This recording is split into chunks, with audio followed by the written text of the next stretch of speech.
All right, so tonight we're going to talk about a pretty much an esoteric type subject. I know over the years I've noticed that a lot of home inspectors happen to be very ethical in their work, but don't really want to talk about it much.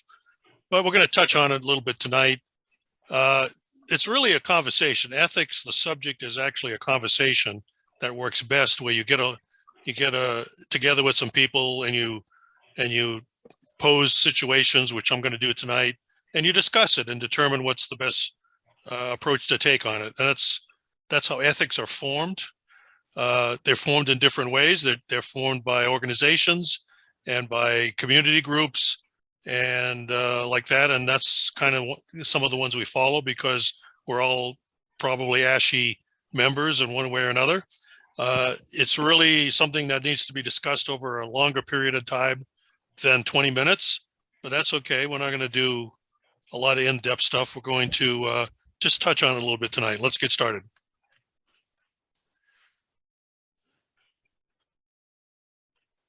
All right, so generally defined ethics by society it refers to a well-based standard of right and wrong that prescribes what humans ought to do, usually in terms of rights, obligations, benefits to society, fairness, specific values. And that's a lot of those rules are how we raise our families once we acquire them and try to run our lives the same way, but sometimes that's difficult. And in this day and age, with what's happening in the world today, ethics seems to be a forgotten subject with a lot of folks, a lot of communities, and a lot of organizations. But we're not going to let that happen here. And also, ethics also refers to the study and development of one's ethical standards as defined by most inspection organizations. And those are pretty much concepts that govern our behavior as well. So universal principles and values are one way to measure ethics. And a good way to remember that is by using the acronym EPIC. E stands for empathy, understanding the thoughts and needs of others, our customers, for example. P, patience, taking the time to understand before we act. The holistic approach, we can use a lot of that in the world today. I, integrity, honesty, and truth in all situations, either verbally or written. And that directly addresses what we put in our reports, of course, and how we talk to our clients. And C, courage, doing what's right even when it's difficult to do. And that pertains to our business as well as our personal lives. So we at ASHI OMG members realize the need for sound ethical education for our profession in this age of rapidly changing business dynamics. We play a vital role in the lives of our customers, in the words of ASHI and most code of ethics organizations, to provide high ethical standards to safeguard the public and the profession itself. And we should all be, as ASHI members or any organizational member, adhere to those. So scenario number one, this is an easy one. Is it okay to give a $50 gift card from Office or Home Depot to a realtor who has given you business? A, yes, it's a small amount. B, no, it's a large amount. C, yes, it's a cost of doing business. Or D, no, it's tantamount to a bribe. Gifts are not considered compensation if the value of the gift is sufficiently low to be unlikely to induce an individual to make a referral in order to obtain the gift. And that's an ASHI ethics principle that you'll find in the Code of Ethics.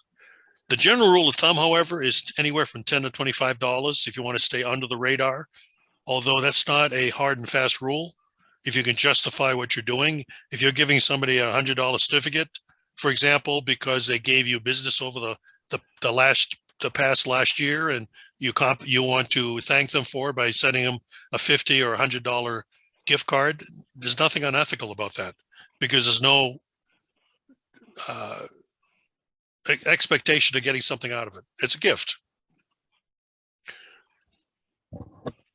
Scenario number two, a home inspector inspects a home that is being listed by a real estate agent he or she is having an affair with. He or she should A, marry the agent and disclose it. B, end the affair for the duration of the inspection. C, conduct the inspection as if all parties are strangers. D, excuse him or herself due to the conflict. So what's the perception here? Obviously, disclosure is the first priority. Probably reclusion would be in order. What if all the parties agree it's okay to continue? The higher moral ground in this scenario is to back out. There is no ethics violation if the inspector has approval from all the concerned parties. So it's a judgment call. Scenario number 3. My client decided not to buy a property I recently inspected. I now have a new client interested in the property. The client would like me to sell him a copy of the inspection report at a reduced price. Very common to have this request. I'm sure anyone who's been in the business any length of time has run across this. Is this an ethical issue? Has the inspector received permission from the previous client? This would be a determining question. ASHI ethics principle. Who owns the report, however? Information ownership should be clear at the onset. And how do you determine that? It's clearly identified, spelled out in your agreement prior to doing the inspection. Some inspectors grant the report to their clients. I'm not sure how often that's still being done in this day and age, but I know in past years, it was standard procedure for home inspectors to give the report to the client and they owned it.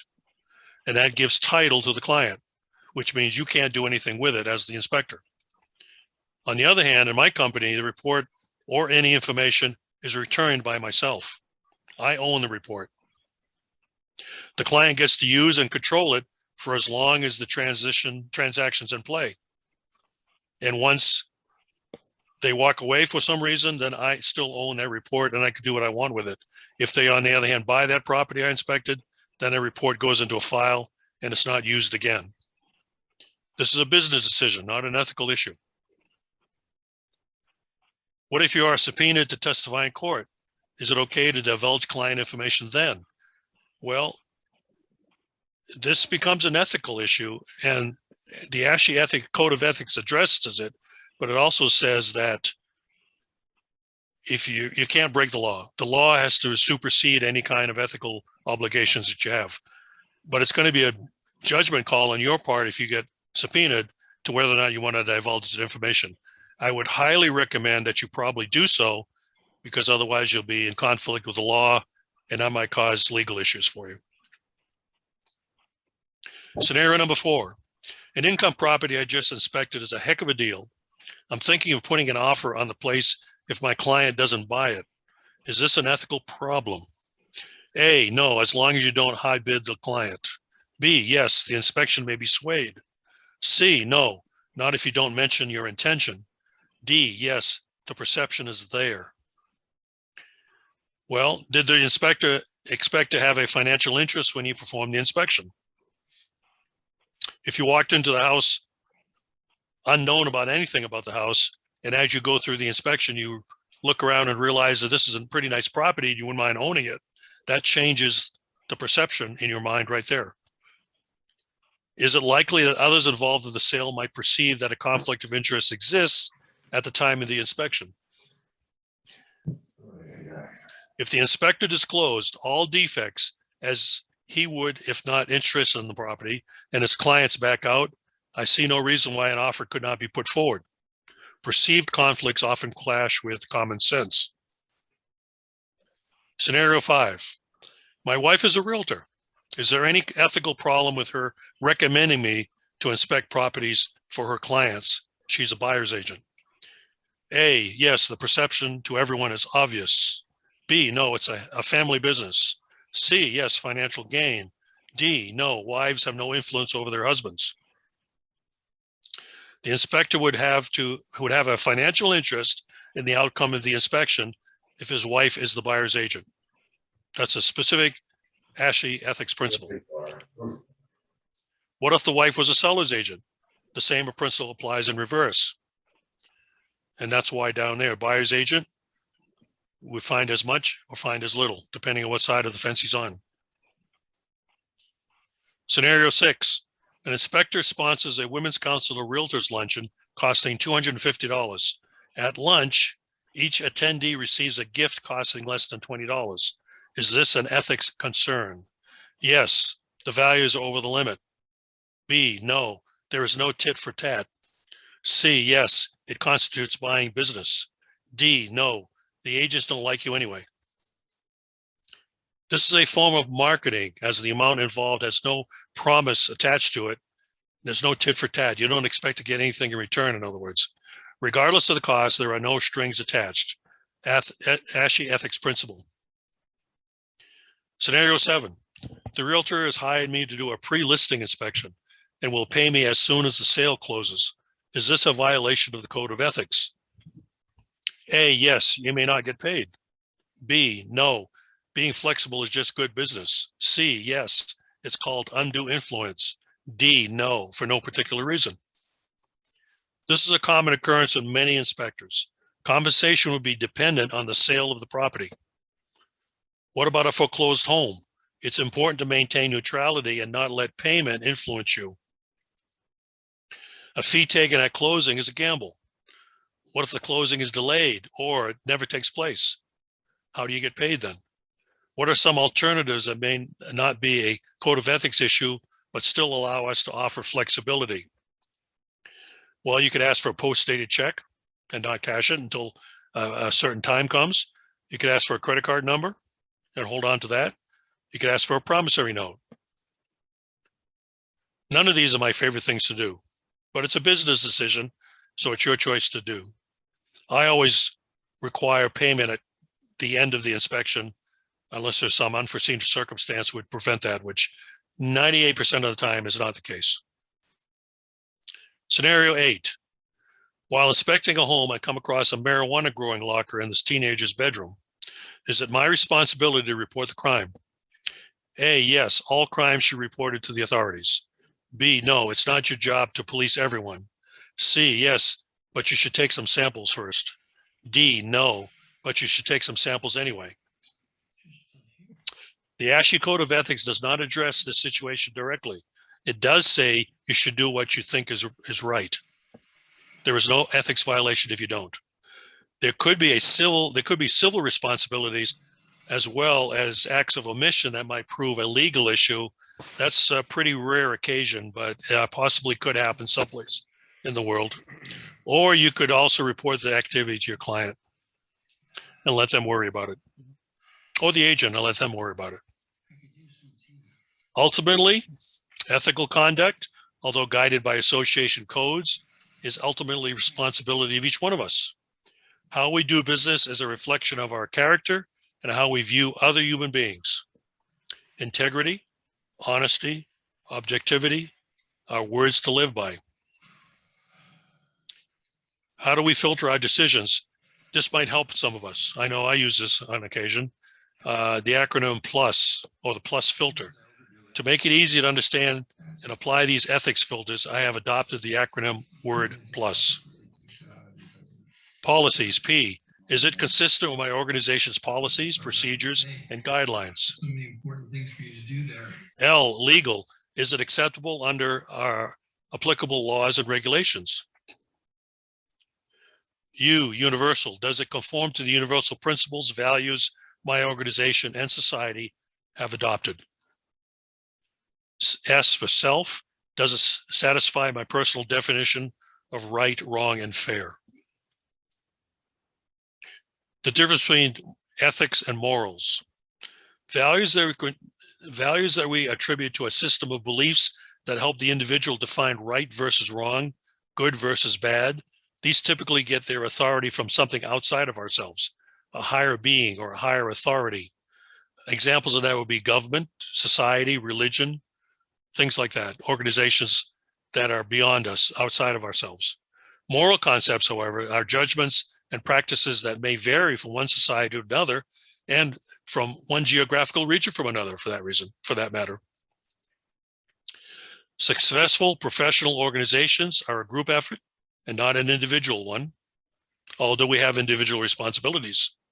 By helping and promoting OMG, ASHI, and its values, we help promote ourselves. Remember to conduct yourselves as if you're being watched, because you, in this day and age, you probably are. Any questions?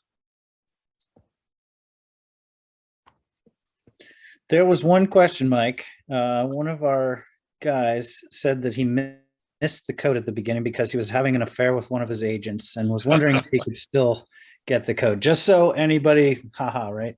If anybody missed it, the code is Mike, M-I-K-E. That was it, though. Thank you, Mike. Thank you. And everyone.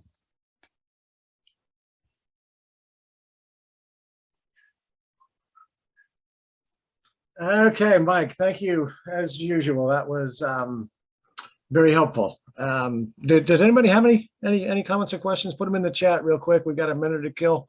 Yes. One came in just as I was wrapping up the last one. What do you think about these inspector, paying to be on an inspector list with an agent or a company? Well, that's been batted back and forth by the ASHI committee that handles ethical situations. And they originally thought that was a bad idea because you were buying, you're basically buying inspections from realtors because you're on a list, and they were sending. And then they changed their tune after a few years and said, no, it's just marketing and that's okay.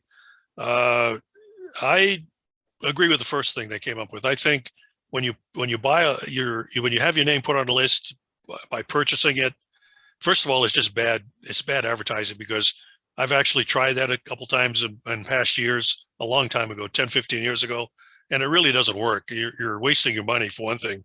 And secondly, I agree. I think it's an ethical situation. I think ethical violation, but that's my personal opinion. I agree. Thank you, Mike.